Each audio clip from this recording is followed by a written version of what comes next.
Hello everybody, here we are today talking about the Buffalo Sabres, a team that's been pretty bad as of late, just kind of getting into their season a little bit. But before we get started with it, please make sure to subscribe if you're new to me or hockey, whatever the case may be. Being said, let's get on into it.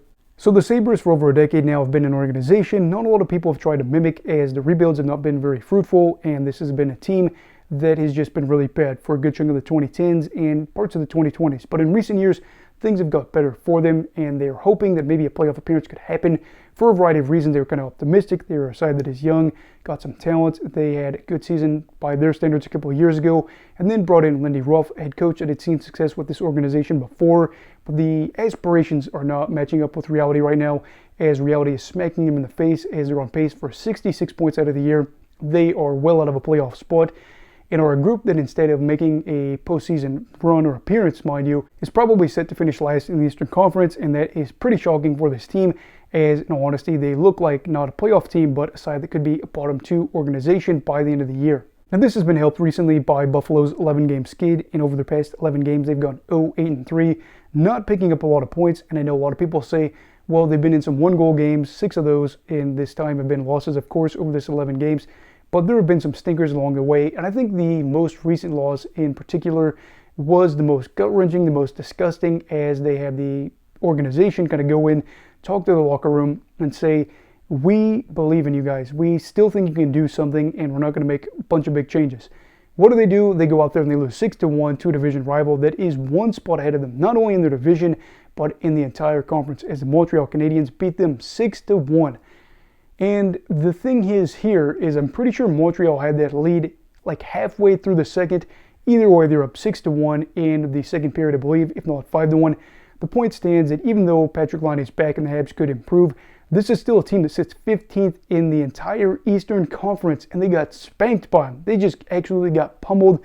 It was embarrassing, and I could see why the Sabres fan base would feel like this really encapsulates what it means to be a Sabres fan over their playoff drought.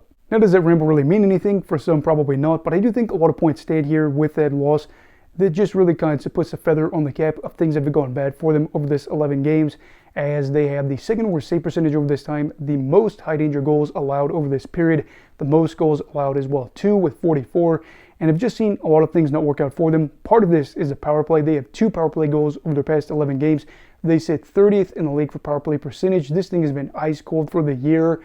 And it's kind of embarrassing when you look at the fact that the Florida Panthers, in this same time span, I think have played one less game or are dead even. They have 14 power play goals compared to Buffalo's 2. And I know, again, reigning Stanley Cup champions versus a team that hasn't made the playoffs in over 10 years.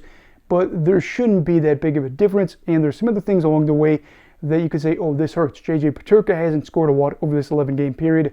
1 goal in that time. Rasmus Dahlin has been out of the lineup. He's only played 4 games over the past 11 games. And he is set to possibly return here as of late, but again, might be a little bit too little too late in this return.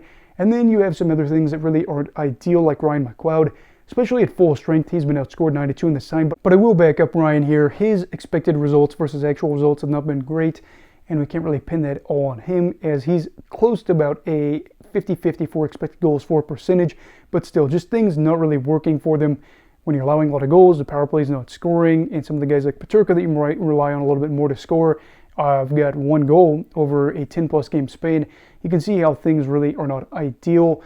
And for Lindy Ruff, I mean, he basically just was able to kind of say what we're all thinking, where he was at a loss for words, because Buffalo had that back-breaking loss. We talked about how Anaheim was able to say their season was still alive at the time of recording the video last week because they had avoided a back-breaking, losing streak throughout the year. Buffalo has theirs, and I don't think there's an opportunity to rebound from this, and I don't know what you would do if you're Lindy Ruff to try to get this team back on the right track. Guys are probably going to have down years. You're going to see this power play that you're hoping can get turned around by the end of the year, but if not, you have to figure out how to improve that for next season. And just a group that you were really thinking could have had something going for them. But now you're wondering, after 2 years at a regression, going from 91 points to 84 points to 66 points, if that 91-point season was a little bit of a rush. But I will say, on the flip side of this, Buffalo does have quite a few young players on their team, and they have some time where they have to figure things out. Now, I do get it because it's hard to sell the vision for the fan base, but I think it's probably even harder within the locker room to say, are we doing the right things? Did we do the right thing by bringing in Lindy Ruff? Are some of these guys going to be as good as we thought, or are we just kind of kidding ourselves here? I mean, looking at a guy like Owen Power, I think that he probably should be expected to do more at this stage. Again, he's very young, so it's hard to say, but he's a first overall selection, and he has got 5 points over his past 11 games, and the defensive results maybe could be better as well too. I don't know. Again, you can't really just pin it on one guy, but for this organization, they've got some players that you probably would say aren't living up to those expectations, or maybe aren't providing as much as you need in a situation that is as dire as this. And the problem is, I think over half the teams that they've played over this 11-game losing streak have been non-playoff sides, or will not make the playoffs if things kind of progress the way they have, which really is disappointing for Buffalo if they ended up having all these things go wrong, and probably will continue, because this year they're only 8 points back of a final wildcard spot, but they just probably have dug themselves into too big of a hole right now. This 11-game skate is really easy to point at, is to say why they didn't go out there and make the playoffs, but in general, it really didn't look like they were probably going to be a playoff team before this 11-game spell kind of happened. It was going to be very, very tough to do so. They may be looking at a team like the Ottawa Senators that are in their division and say, maybe we can kind of hold out if we want. If Ottawa goes on to make the playoffs, it might actually be a good thing for Buffalo, because the Sens are on a 3-game win streak, could be 4 by the time this video goes out, and they sit in that final wildcard spot. So if the Senators make the playoffs, maybe Buffalo could say, we see a fellow Atlantic Division team that had bad results year in and year out, that had to develop some of the younger players, and we saw some of those results work out for them. Tim Stützle, Brady Tkachuk, Drake Batherson, and they ended up finding their guy possibly in Linus Ullmark, as things gone well for them as of late. So for Buffalo, maybe you do ride it out for a little bit, but it's just tough when one rebuild doesn't work, and then you're feeling like maybe another rebuild doesn't work, and then you say, do we have to enter in another rebuild? What if that doesn't work? We've changed GMs, we've changed coaches, we've changed players. What do we have to do? Ownership, I know people are not very fond of them. That would be something you could possibly circle back on here, because when you change a GM, that's kind of expected to get better results. But when you've got so many phases of the operations not working for you, you can't help but to feel frustrated saying the guys that are at the very top of this organization are holding us down. So they're not officially eliminated from the playoffs just yet. They have a 3.5% chance. It does feel like this team could actually go out there and be one of the worst, not only in their division, but the conference as well as the league.